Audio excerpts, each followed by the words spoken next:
Hello everyone, this video is about distributed system architectures. Topics discussed in the video are what is a distributed system, components and connectors in distributed system architecture, and few architectures of distributed system are discussed here like layered architecture, multi-tier architecture, structured decentralized peer-to-peer architecture and CHORD. What is a distributed system? A distributed system is a network of independent computers that work together as a single coherent system. In a distributed system, the individual computers or nodes communicate and coordinate with each other to achieve a common goal. These systems can be used to solve complex problems, store large amounts of data, or provide services that require high availability and reliability. Components and connectors in distributed system architecture. Basically, distributed system architecture consists of components and connectors. Now, what is a component? Component is nothing but a modular unit with well-defined interfaces which are replaceable and reusable. Connector. Connector is nothing but a communication link between modules which mediates coordination or cooperation among components. The concept of distributed architectures involving deploying components across different platforms, allowing them to communicate with each other over a network to accomplish specific objectives. Types of distributed system architecture discussed in this video are 1. Layered architecture, 2. Multi-tier architecture, 3. Structured decentralized peer-to-peer architecture and CHORD. Layered architecture. The layered architecture separates layers of components from each other, giving it a much more modular approach. Each interaction is sequential, where a layer will contact the adjacent layer and this process continues until the request is being catered to. The layers on the bottom provide a service to the layers on the top. The request flows from top to bottom, whereas the response is sent from bottom to up. The advantage of using this approach is that the calls always follow a predefined path and that each layer can be easily replaced or modified without affecting the entire architecture. Diagrammatically, it is shown here, that is n layers are there. Requests will flow from top to bottom and responses will flow from bottom to top.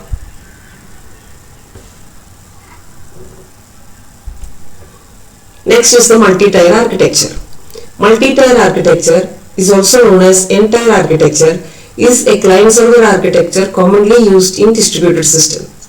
It separates an application's functionalities into distinct layers or tiers, typically including presentation, application processing and data management. Tiers in multi-tier architecture are 1. Presentation tier. This tier handles users' interactions and displays data. It includes user interfaces like web browsers, mobile apps or desktop applications. Second tier is the middle tier or application tier. The application tier processes business logic, coordinates application functionality and communicates with the data tier. And the third one is data tier. This tier is responsible for data storage and management. It interacts with the databases or file systems to store and retrieve data. Schematically, multi-tier architecture is shown here. So there are 3 tiers: business tier, logic tier and data tier. Topmost tier is the presentation tier. The topmost level of the application is the user interface. The main function of the interface is to translate tasks and results to something that user can understand. The middle tier is the logic tier. This layer coordinates the application, processes commands, makes logical decisions and evaluations and performs the calculations. It also moves and processes data between the two surrounding layers. And the Next tier is the data tier.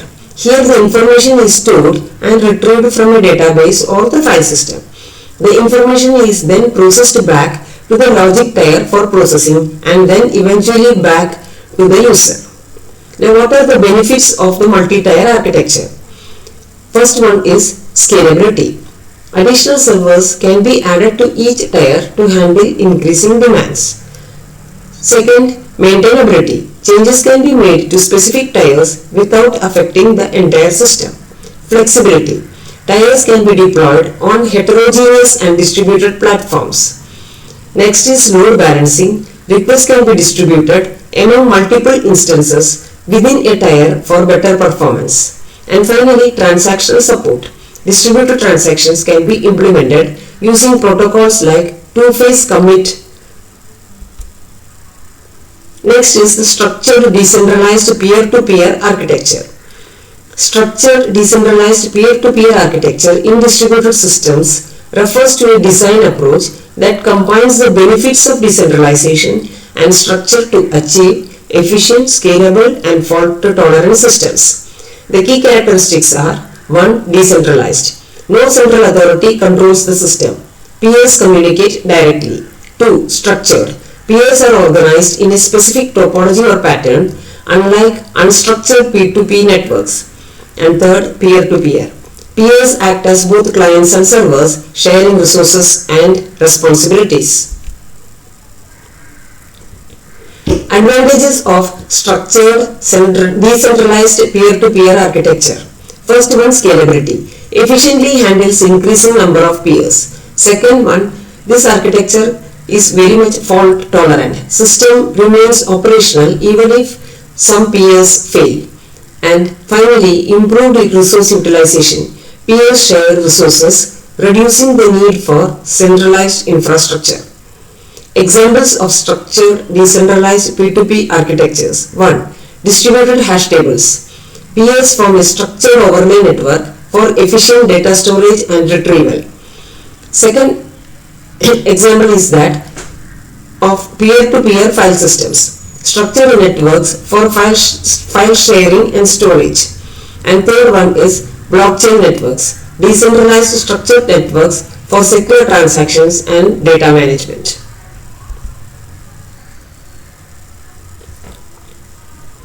In structured decentralized P2P architectures, peers are often organized into a specific topology such as rings, trees, meshes, and grids. This structure enables efficient communication, data management, fault tolerance, making these systems suitable for large-scale distributed applications. CHORD. CHORD is a peer-to-peer distributed hash table algorithm used in distributed systems to manage and store data in a decentralized manner. The key components are: first one, nodes. Each node represents a participant in the network responsible for storing and managing a portion of the data. Second one is the hash function. A consistent hash function maps data keys to nodes in the network. Third one is distributed hash table, a data structure that stores key value pairs across nodes in the network. Now how this code works? Step 1 is nodes will be joining. So node join. A new node joins the network and is assigned a unique identifier. Second step is hashing. The hash function maps data keys to node IDs, determining which node is responsible for storing the data. 3 is the finger table. That is, each node maintains a finger table which contains references to other nodes in the network, allowing for efficient lookup and routing.